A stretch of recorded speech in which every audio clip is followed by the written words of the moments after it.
Hello everyone and welcome back to the Nerd Den here once again, and yes, we are going to be talking about the ending and all the crazy stuff that happened during the story and the engine, which was the 5th episode of the latest season of Doctor Who. Yes, Doctor Who Season 2 or Doctor Who Series 15, depending on whatever you want to call it. Yes, it was a crazy episode, and the story and the engine did kind of have a lot going on, and it was definitely one of the crazy episodes of the season, but it was a very interesting ride nonetheless, and it did contain a lot of storytelling magic, so we're going to be deep diving, exploring all of the crazy stuff that happened in this episode. So yeah, if you want to stick around, please do, and support the channel as well. Leave a like, leave a comment as well what you thought of the episode. And yeah, we are going to be getting into this episode.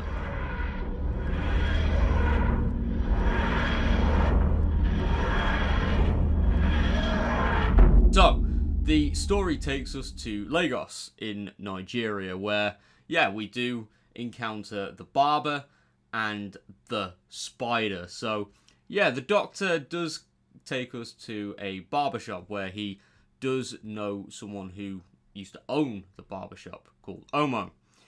And upon arriving at the barbershop, he does indeed meet Omo and the other clients there. But there's a twist, because on the way there, he sees a poster, a missing persons poster. And then when he arrives at the barbershop, he meets everyone that's on that missing poster. So what is going on? And it looks like that the Doctor has an inkling of what's going on, but upon sitting on the seat where he is telling stories and he witnesses stories, the clients telling stories to feed this engine, the Doctor starts piecing the puzzle together. And this is where we indeed get our reveal that the barbershop is indeed not your usual barbershop. It exists in two places at the exact same time. So the entrance exists in Lagos, and the exit is in the deep, wide web, which is a very interesting reveal indeed. But who actually is the barber? Because the barber tries to tell us all that he is an amalgamation of various different gods and goddesses, including Anansi, Dionysus, and Basset. But the Doctor straight up shuts down that reveal straight away and kind of quickly figures out that he is lying, because the Doctor, obviously being the ancient Time Lord that he is, reveals that he has actually met these gods. And it is then revealed that the barber is actually a demigod who was actually once human, who had a close bond with the gods.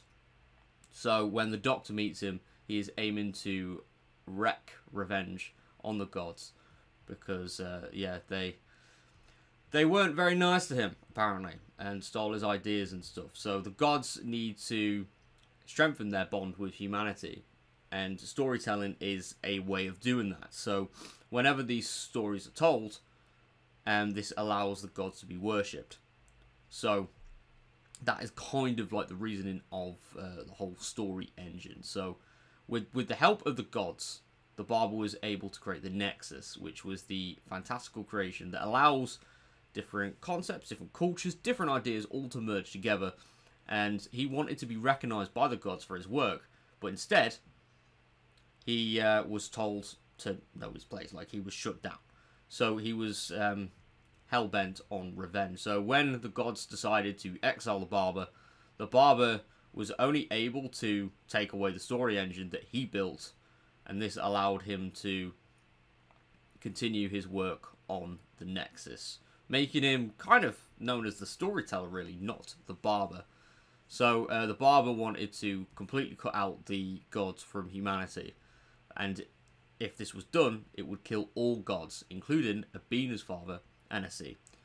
So, what? That is crazy. So yeah, the barber did have a really big scheme, a very deadly scheme, which would have had complications to the gods, like massive implications, and it would obviously hurt humanity. Now, We did mention Abina, and she is the daughter of Anansi, and she did previously meet the Doctor, but not Ncuti's Doctor, and not a Doctor we're that familiar with, but she did meet the Doctor when they were the fugitive Doctor, who is the version of the Doctor that we previously met during the Chibnall era, played by Jo Martin, because the Doctor recalls about meeting Anansi and purposely losing a bet, so the Doctor could win Abina's hand in marriage. So when Abina does indeed confront the Doctor, he insists that he tried to lose the bet, and Abina tells him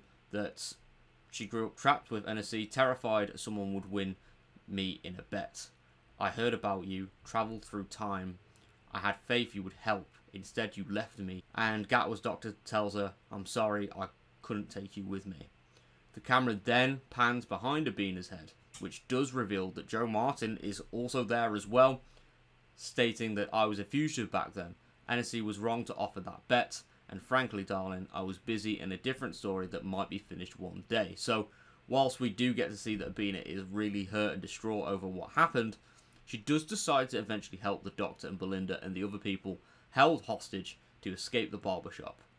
So the Doctor is able to escape the barbershop because whilst he is getting a haircut from Abina, she does kind of encarve the map to escape in his hair, and dare I say as well, the haircut does look quite fresh indeed. And the Doctor is able to distract the barber by causing an explosion in the shop by overloading the engine. So when they make it to the engine room and open up the heart of the story engine, the barber is obviously hell-bent on stopping them, but the Doctor has a plan, and he tells the barber a 6-word story which captures the essence of his life whilst giving the engine power. And the barber, whilst a little bit confused, the Doctor literally keeps on repeating the story. He is born, he dies.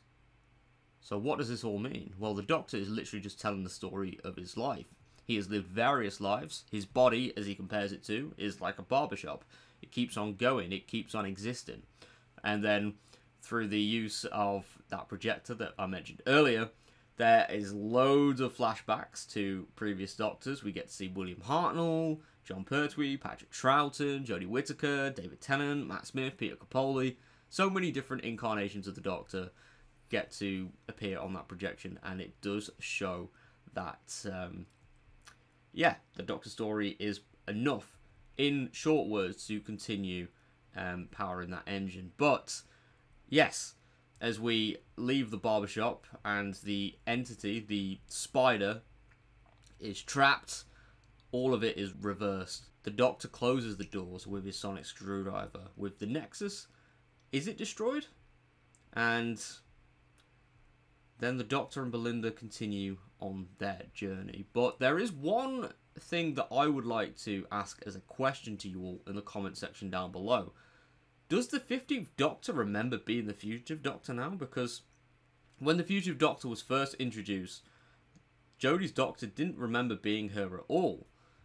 And we do know that she does fit into being before William Hartnell, but that was never directly confirmed on the TV show.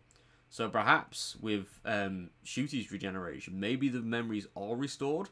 But again, this hasn't been explained on screen. And also, Belinda, on the way to the barbershop, did see a little girl. And it's never explained who she is. The Doctor says that the stories were leaking out, getting mixed up. But could it be someone from the Doctor's past? Could it be someone from her past? Or could it be a harbinger of sorts? Because the finale is creeping up. We've got an episode next week, and then we've got the 2-part finale over the next 2 weeks after that. So, with all that being said, thank you so much for tuning into today's video. If you are new around here, please click that like button and subscribe for more nerdy content, as we are on the road to 8,000 subscribers, which I'd love to reach by the end of the year. But I'll see you all next time. Thank you very much for all support, and goodbye for now.